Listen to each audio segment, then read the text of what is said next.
వాలి శక్తి దుర్వినియోగం యొక్క విషాదం ఈనాటి ప్రపంచానికి అతని జీవితం నుండి పాఠాలు. వాలి ఎవరు? వాలి వానరుల మహారాజు.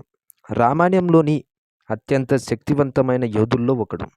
దేవతల ఆశీర్వాదం పొందినవాడు. శత్రువులకు భయంకరుడు. యుద్ధంలో సాటిలేని వీరుడు. అయితే అతని కథ కేవలం శక్తి గురించే కాదు.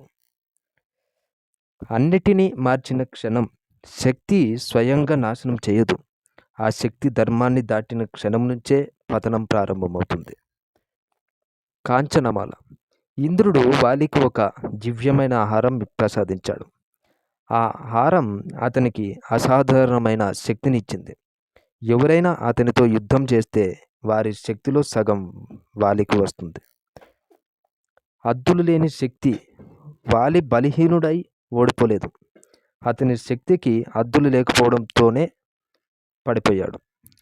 నియంత్రణ లేని శక్తి ప్రమాదకరం అవుతుంది. సంబంధాల కన్నా ధర్మం గొప్పది. సుగ్రీవుడిని ఓడించినప్పుడు వాలి కేవలం రాజ్యాన్ని తీసుకోలేదు, తనది కాని దాన్ని కూడా స్వాధీనం చేసుకున్నాడు. అక్కడి నుంచే శక్తి అధర్మంగా మారింది. ఆశ్రయం నిరాకరించడానికి పరిణామాలు ఉంటాయి. సుగ్రీవుడు రక్షణ కోసం వచ్చాడు. వాలి అతనిని తిరస్కరించాడు. ఆ క్షణంలోనే తనకు ఆశ్రయం కోరే హక్కును కోల్పోయాడు. ధర్మం ఎప్పుడూ రెండోసారి హెచ్చరించదు. రాముడు వాలిపై బాణం సంధించినప్పుడు అది ఆవేశం కాదు, అది ధర్మ సంస్కరణ. ఎందుకంటే ధర్మాన్ని పదే పదే దాటితే పరిణామాలు ఎలాంటి హెచ్చరిక లేకుండానే వస్తాయి. సారాంశం. వాలి మనకు నేర్పేది ఇదే.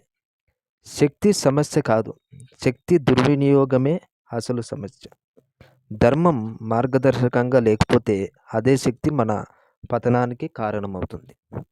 ఈ వీడియో నచ్చితే లైక్ చేయండి, షేర్ చేయండి. మరిన్ని వీడియోల కోసం మన ఛానల్ని సబ్స్క్రైబ్ చేయండి. Thanks for watching friends.